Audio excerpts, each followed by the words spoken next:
10-3 last season, a lot of success, conference title. What do you guys take away from last season that you can apply this year to kind of build off what you guys did? Well, our sectional championship and conference championship are definitely like another goal for us this year. And after losing that, 16 or 17 seniors from last year who all played, all started, we're just looking to rebuild now, and but still have the same goals as last year. Sounds like you guys have offensively the majority of the skill positions back, but you got to replace a lot of line. Aaron Bergman, those guys that blocked up front. How do you go about doing that, and how do you guys, with experience at the skill position, kind of help those guys out and let them mature along? Well, last year, a lot of our sophomores who were, freshmen, all those guys, they got reps. They got a lot of reps, and they know the offense, and they're hard workers. And the seniors from last year, they really taught them a lot. So we're looking, at the same type of line coming in this year.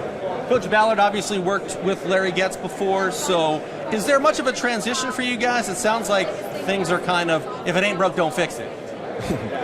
Yeah, Coach Burkholder, he's he ran the same offense we're running this year in 08 with the state championship team, so he really knows what he's doing. He's probably one of the best in the state in that, and we're just really excited about that. Yeah, for you, how does that change at the running back position? Because obviously, you had a big season last year. Yeah, I moved to fullback, but I'm basically, it's the same position. It's just a different alignment, and it's just a different type of option offense. But it's not much has changed. Getz was fond of saying, even though Homestead and Carroll were out of the conference last year, you guys are still the smallest school in the conference. So to win a conference title and to kind of have the target on your back as numerically an underdog, how much do you guys relish that opportunity, relish the fact that even though you're a small school in that conference, guys have to go through you to win a conference title? Being the small school, people look at it as a downside. But for us, we look at it as an upside, kind of playing with a chip on our shoulder. We're the underdogs every game, and that just gives us a little more passion and a little more drive to win. Last year, 10-3, you win a conference title, you win a sectional title. What do you take away from that experience that you can apply this year to build upon that or repeat that? Yeah, we go out with the same mindset as last year, as wanting to be a championship team and win a conference and win a sectionals and go from there.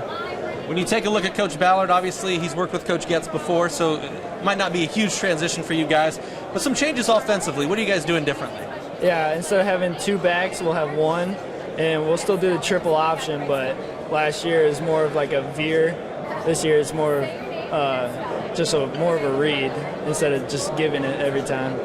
Last year a lot of seniors on the offensive line. Bergman up front, a guy you can count on. It sounds like you guys only have one starter returning. So with that youth on the offensive line, how important is it for guys like you and Caleb to be leaders of that offensive unit, especially early on in the season? Oh yeah, we got to keep praising them, make sure whenever they do something good, let them know, and then whenever they don't, let them know that too.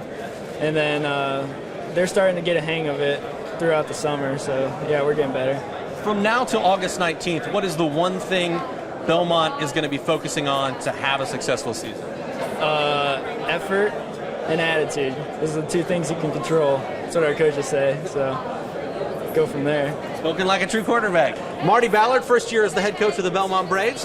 First off, Coach, what is your approach? What are your schemes? What are you looking to implement in your first season leading this Bellmont football program that's had a lot of success recently? The first thing Coach Getz, which I've learned a lot of, you're going to see a lot of the same things in this team and what he instilled in them. I did coach under him for 4 years, and the philosophy we preach to these guys is all the time is game in, game out, give everything you got. We run a flex bone option, which is a little different than what you're going to see in the past. It's what Belmont's traditionally known for. It's what we won a state championship with back in 08. And defensively, we run a little 3-3 stack that's a little different than what you see. We have what we call an Aztec. Our stud, Caleb Hankenson, he'll be our linebacker / safety, and we just let him roam and be a playmaker. When you take a look at the success you had last season, what do you think these guys gained in terms of experience that's going to allow them to carry that on? Because they say winning is contagious, and obviously you guys won a conference title, first time in a long time at Bellmont. It's that senior leadership. I mean, Coach Getz did a great job instilling those values in those kids, and those seniors, they know what I want, and they're just going to carry that on. They've done a great job this summer, We'd like a little bit more out of them, but I think once August 1st, once those 2 days comes, and once that first game comes, they're going to be fine. You guys are fairly set at the skill positions, are you not? I mean, Gutierrez is back at quarterback, Caleb's back at the running back position. Is it line that you have to replace offensively? Because I know Aaron Bergman was a big part of what you guys did. Without a doubt. We only have one starter back on the offensive line, but we do have a solid coaching staff. We'll get those guys going, and those guys know that the success of the team falls on that offensive line. They'll pick it up, and we'll get going. Even though, obviously, Homestead and Carroll were out of the conference last year, Larry Getz was always reminding us you guys are still the smallest school in that conference. So that underdog mentality, especially now that you have a target on your back after winning a conference title last year, is that something these guys relish? Without a doubt. I mean, our community in Decatur is that's the whole mentality of that whole community. We're pretty much ignored for the most part. Fort Wayne being the brother city, big brother city. But yeah, we've always challenged that, and they know what they need to do to get that job done. Sure. All right. Anything else you'd like to add, Coach? Nope, we're ready, excited for the season.